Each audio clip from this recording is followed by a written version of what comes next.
dumadi. Ing nalika semono wonten titahing Gusti ingkang asifat jalu mewah wanita ingkang samedya netepi jejere gesah. Monggo pengantin putra jalan pelan-pelan.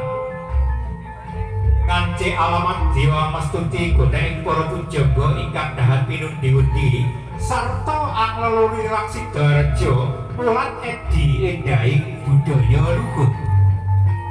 Budaya teges budi lan daya ingkang tuwuh saking oseking manah. Lada menika warnanira risang pinanganten putri ingkang selisih Nimas Ayu Melinda Susilawati sampun mijil saking Tepaswangi ngagem busana pinanganten putri. Mayap binarubya para landang kula wangsa manjing sajroning sasana rinengga badhe kapiwada. Lata menika warnanira pinanganten kakung kang sampun jengkar saking sasana palereman. Busananira pinanganten kakung pating gumebyar sumara tamemba busananing sang raja. Salajengipun para kadang pinanganten kalih badhe anindakaken adicara liru Sekar Mayang. Lata menika Sekar Mayang kang sampun rinakit dening para pujangga wonten tanah Jawi. Wit agung pinggih pangpapan minangka lambang dulur sekawang dan sawancer. Woh surya loro cacahe minangka lambang srengenge lan rembulan. Semian daru kilat godhong mega rumempi. Bintang lintang minangka kembang oyote banyu. Paripurna anggenipun para kadang saking pinanganten kalih anindakaken adicara liru Sekar Mayang. Salajengipun pinanganten kalih anindakaken adicara balangan.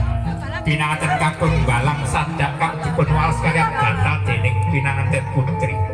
Sadak utawi gantal kadamel saking ujungan sedah lumah lan grupe padha rupane nanging yen diringkit padha rasane.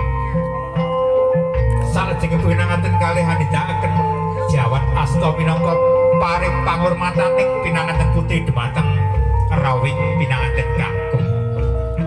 Paripurna anggenipun nindakaken adicara jawat asta salajengipun nggih menika nindakaken adicara amidah tigan.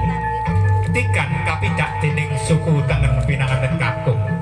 Pecah putih raga kuning sukma.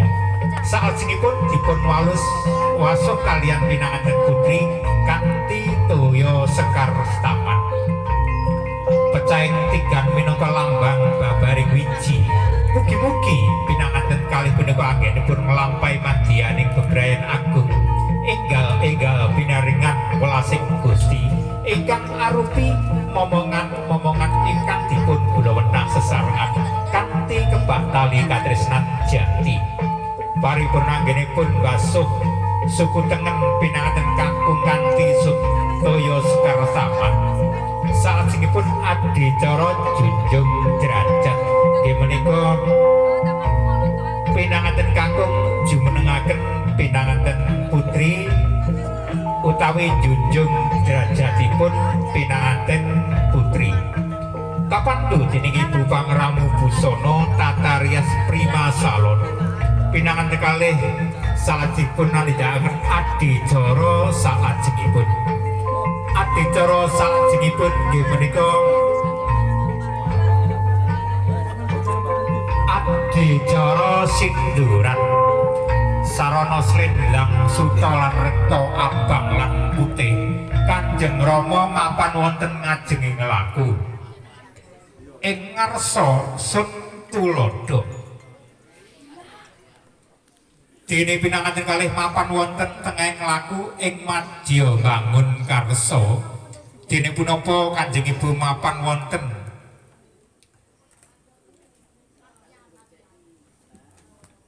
wonten ngajenging laku pirangga pratandha bilih Kanjeng Rama tansah paring tuladha ing putra kekalih anggenipun nglampahi madyaning bebrayan agung menika kedah ati-ati lan waspada supados tansah pikantuk nugrahaning Gusti kang murbeng dumadi.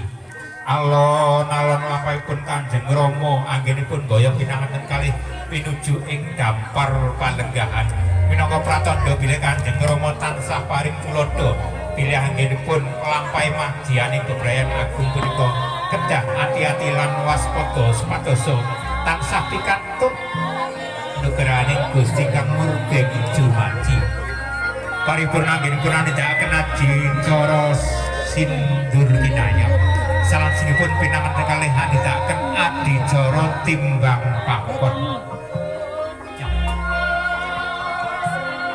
adicara timbang pangkon menika pratandha bilih wedal sapunika Kanjeng Rama boten badhe ambita-ambitaken antawising putra mantu dalah putra kandung piyambak senaosa nak Mas Bagus Sangga Bumi Latu Bayu menika putra mantu insyaallah badhe dipun anggep kadosa putra kandung piyambak lah ta menika artosipun adicara timbang pangkon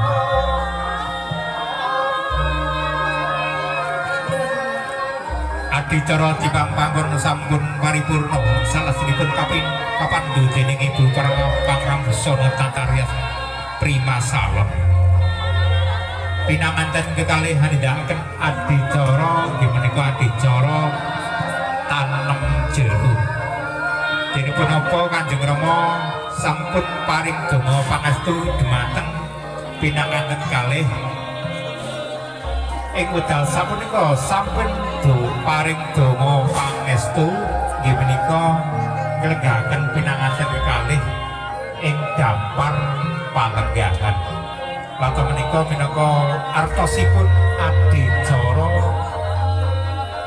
tanem jeruk. Assalamualaikum warahmatullahi wabarakatuh.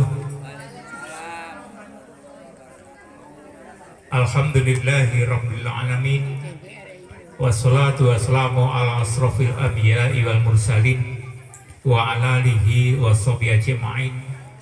Asyhadu an la ilaha illallah wa asyhadu anna Muhammadan abduhu wa rasulullah nabiyya ba'da. Allahumma sholli ala Muhammad wa ala ali Muhammad amma ba'du. Usikum wa nafsi bi taqwallah faqad fazzal muttaqun. A'udzu billahi minasyaitonir rajim. Bismillahirrahmanirrahim. Nuwun panjenengan kang sadhu winabekten para alim, para ulama, para sesepuh pinispa ingkang agung ngastuti dumateng pepoyaning kautaman.